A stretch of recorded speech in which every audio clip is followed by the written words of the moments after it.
at Impact Arena, Muangthong Thani, Bangkok, Thailand on December 17, 2018. Adopted, Vicente Soto III, President of the Senate.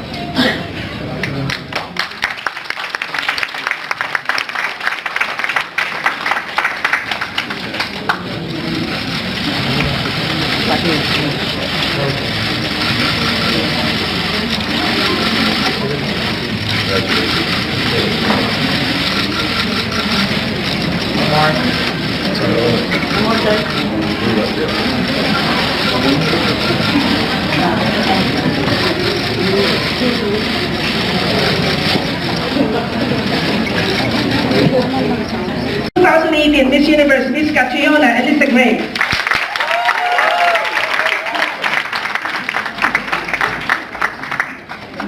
Good afternoon, everyone. Thank you so much for bestowing on me this great honor of being with you here this afternoon. Thank you, senators, media, and everyone here. This has been one amazing homecoming week for me to be able to celebrate and share this victory with all of the Filipinos in the Philippines. And it gives me great joy to see the joy that I've brought to our nation.